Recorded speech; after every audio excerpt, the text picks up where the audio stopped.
This is episode 10. And can you believe that we are already on episode 10? I can't. I mean, to me, the day I uploaded episode 1 and I said that I can't believe I'm starting a podcast. And here we are today that I'm uploading end of season 1.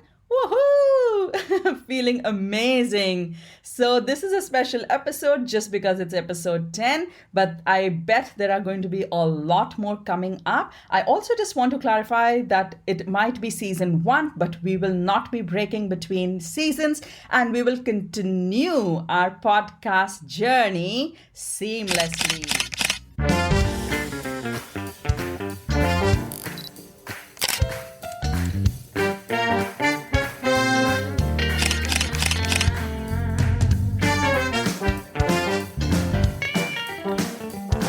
Hello, hello.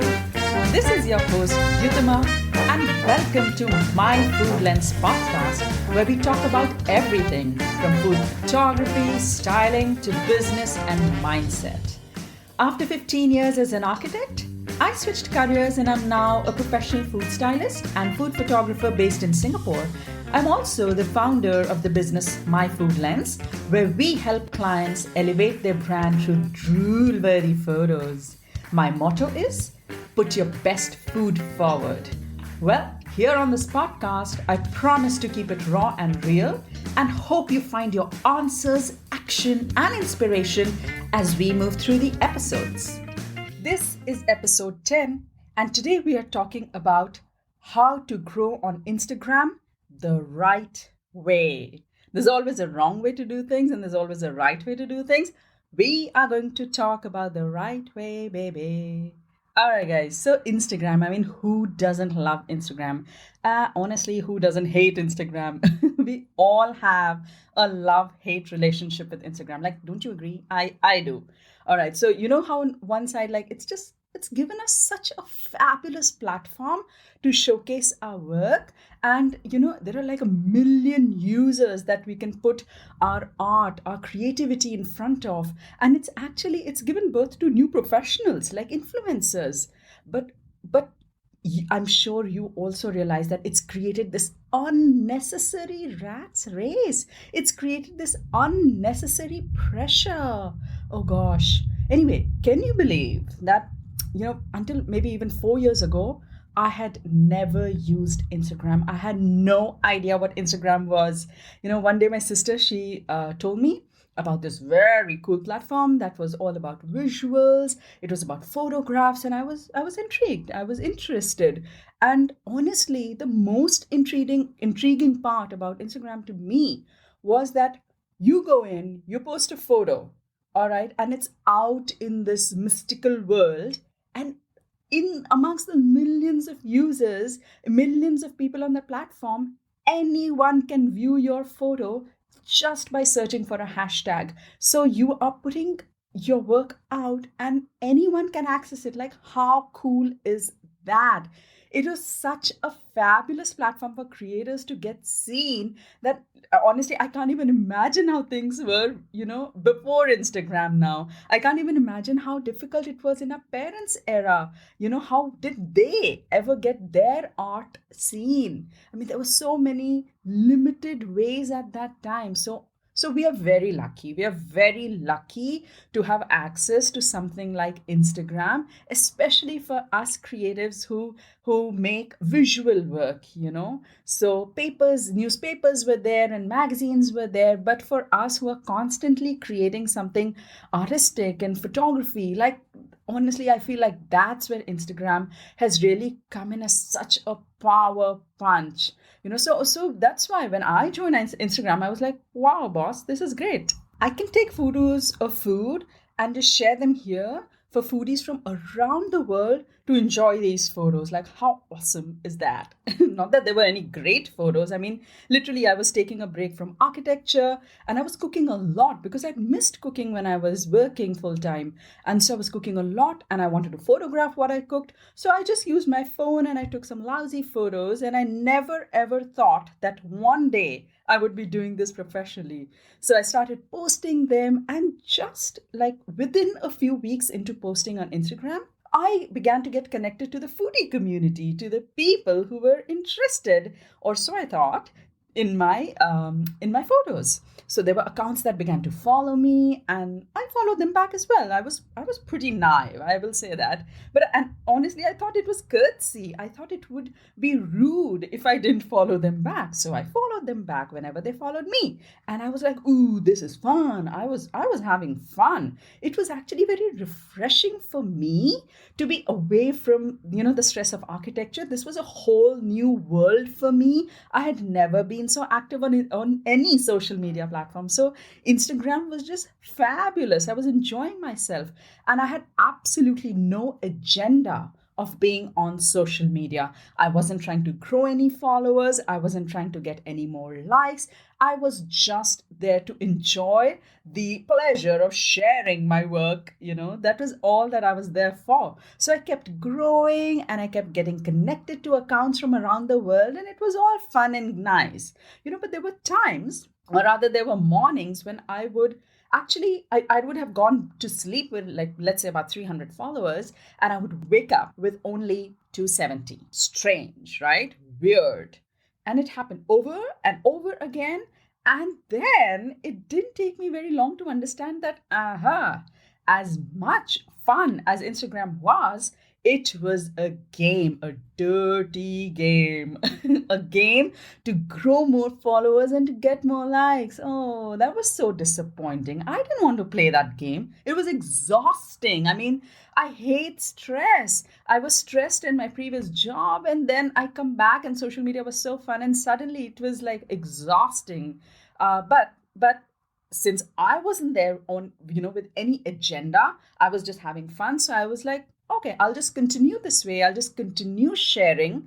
But I also became very wary of which accounts I followed and which ones I didn't. So I was a little bit more wise as I moved forward. And there was a certain realization that came to me over time, especially in the first few months of using Instagram. And that was that there was actually this fight for territory on Instagram.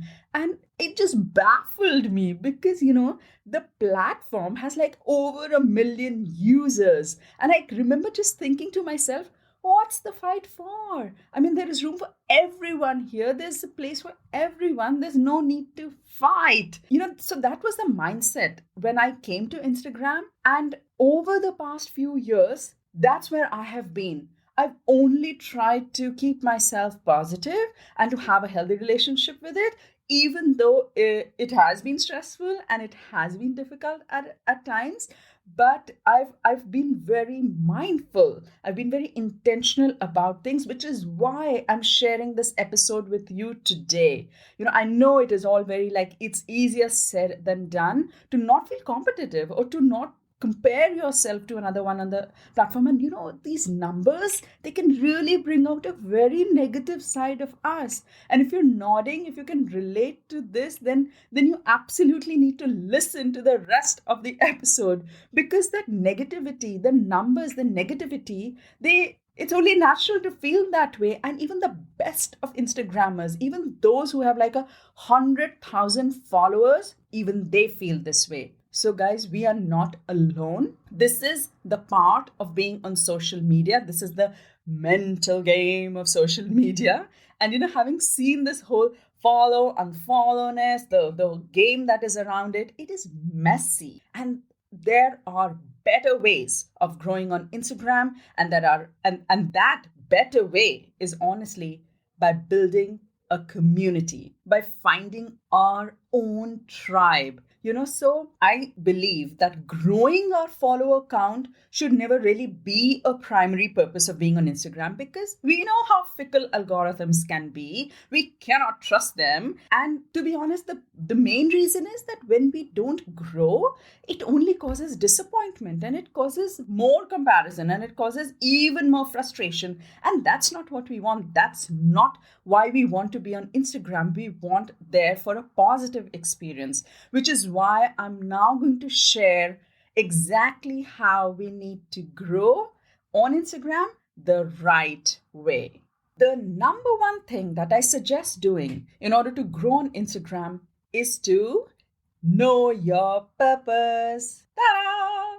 You know how I believe in this mantra. You know how I apply it to everything that I do in life. And for God's sake, 100% applied on social media too. So, the number one thing that I would suggest doing is to know your purpose, is to ask why you really want to grow on Instagram. Why do you want more people to follow you? And what will it bring to you and to them? So it's very important to be clear in our purpose so that number one, we are very targeted in our approach on social media, and two, we can avoid all that unnecessary disappointment, all that unnecessary frustration. All right, so it is important to ask, why do I want to grow my Instagram account? And then you come up with your answer. Like your answer could be because I'm breaking into the influencer marketing world and I want to work with clients as an influencer, and only a certain number of followers will qualify me for it.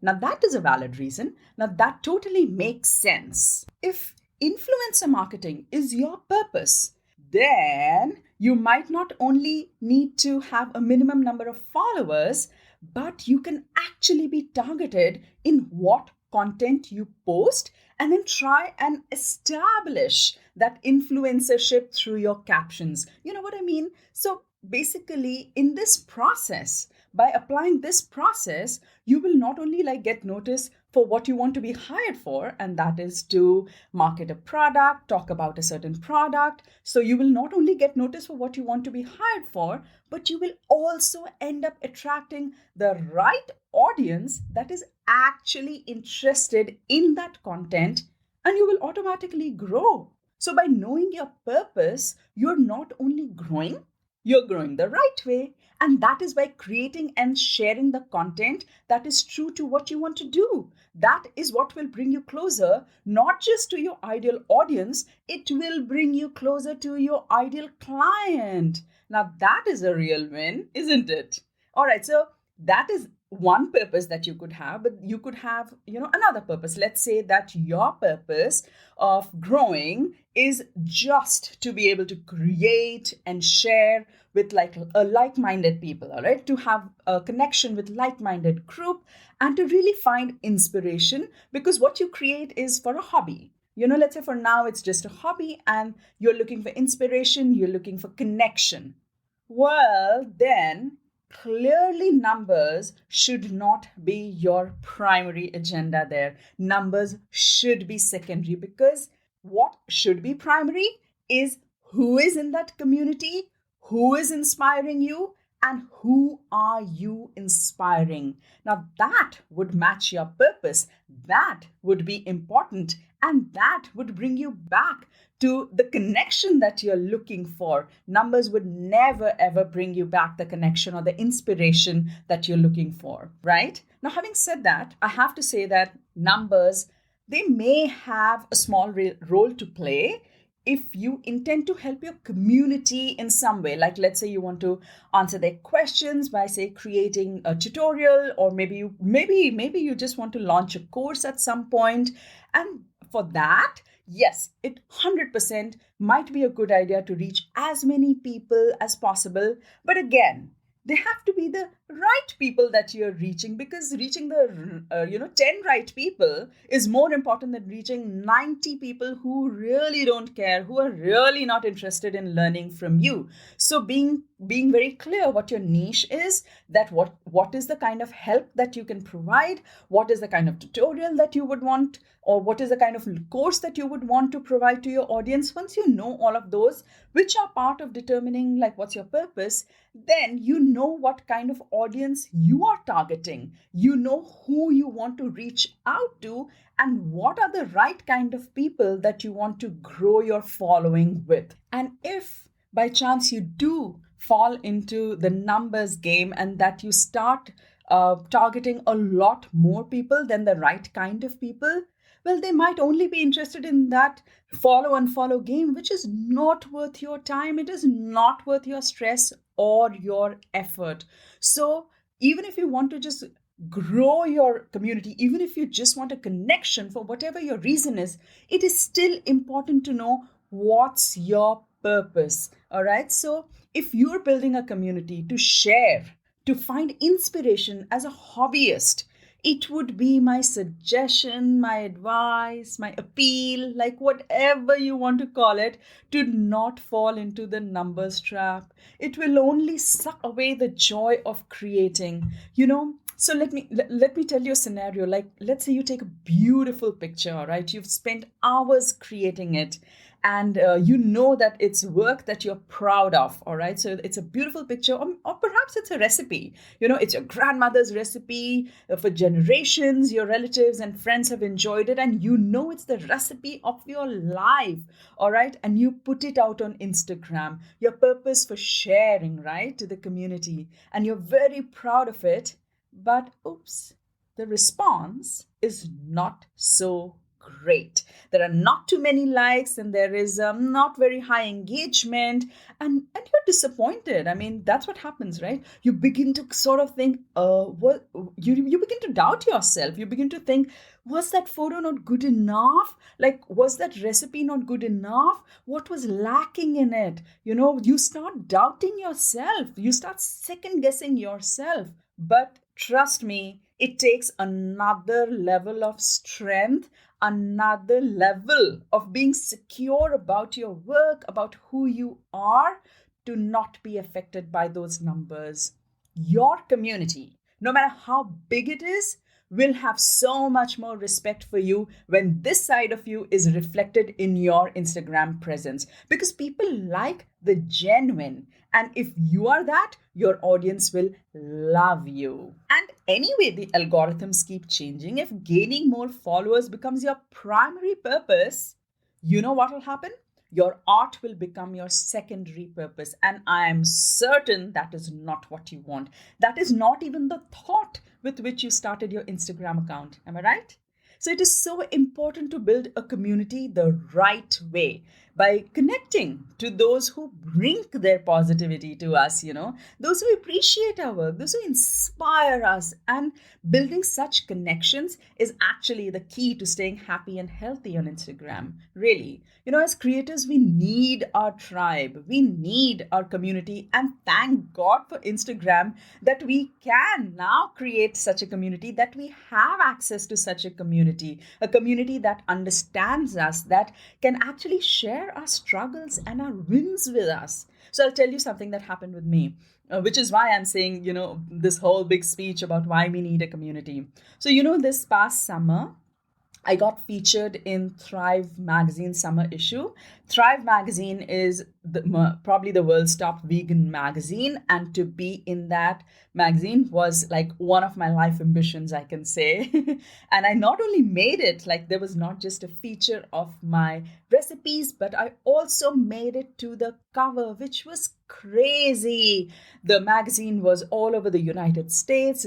I think it was in UK and Europe as well. So I was going nuts with excitement. Like, I was dancing, shrieking. My husband thought I'd gone mad. And honestly, my heart was racing in disbelief. It was beating so fast because this was huge. All right. So anyway, with all of that pumping going on, that night, very close friends of ours, they came home for dinner.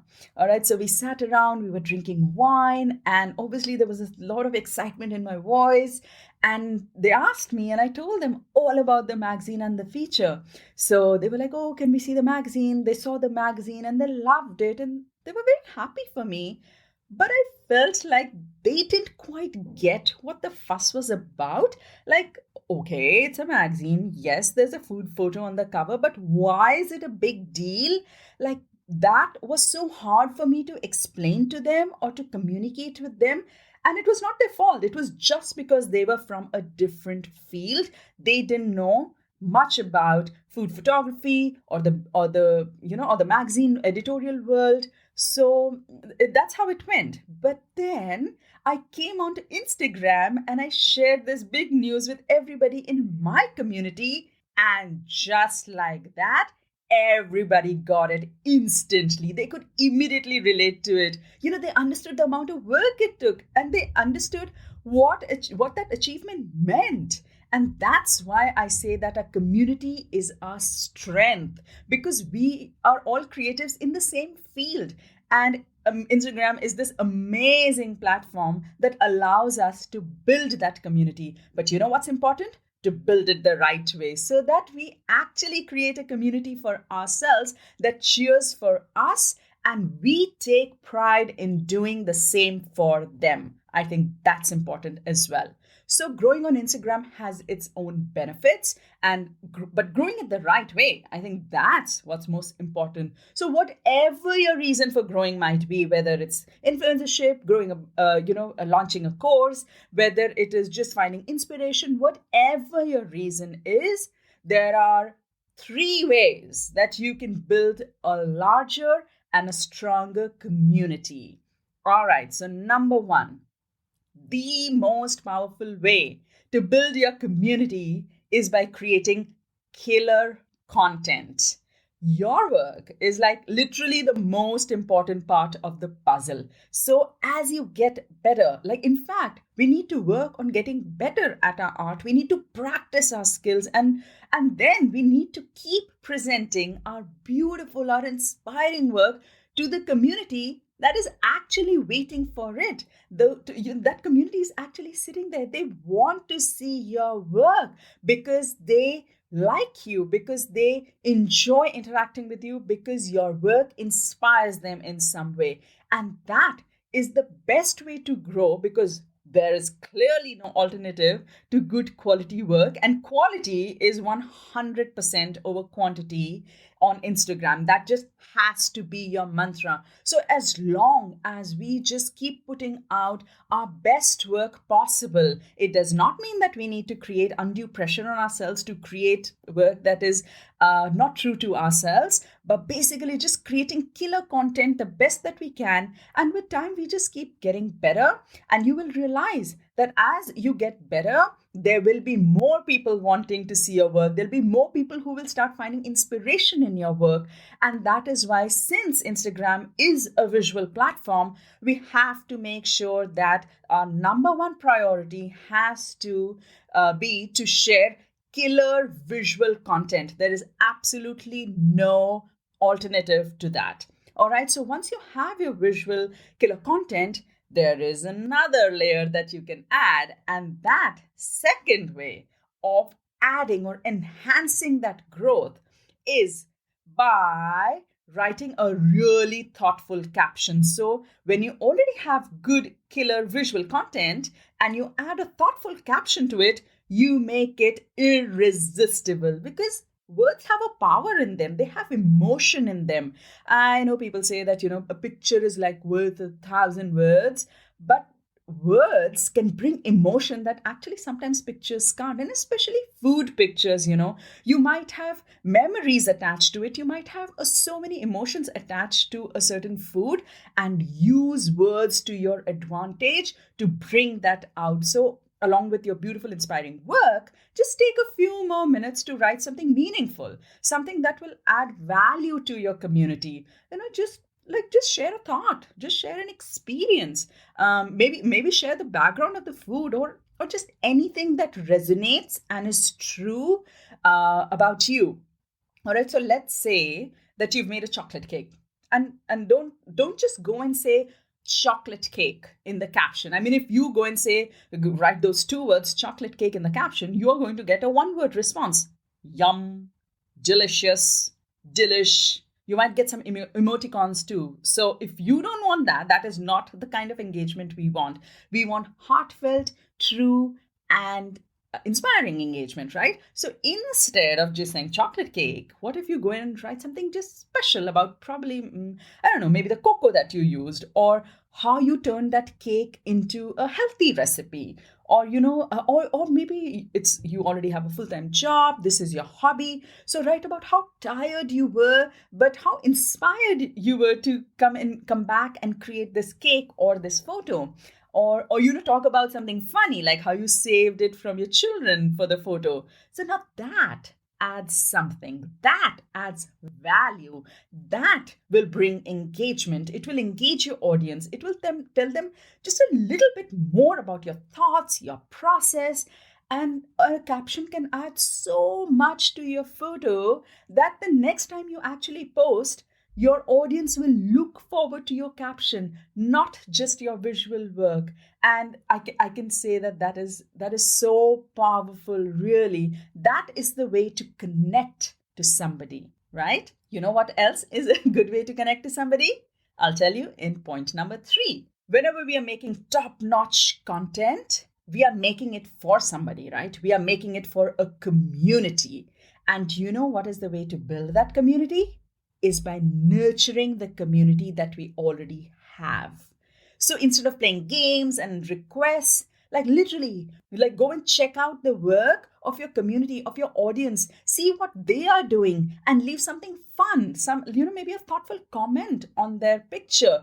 I know it sounds like likes, comments or whatever, but honestly, it shows that you have taken the time to appreciate their work as well. This is a mutual experience. You're not just taking, you're giving back. You let them know that you appreciate them, because we cannot take our audience for granted. We exist on social media because they do. So show your community a little respect and even help them at every single chance possible.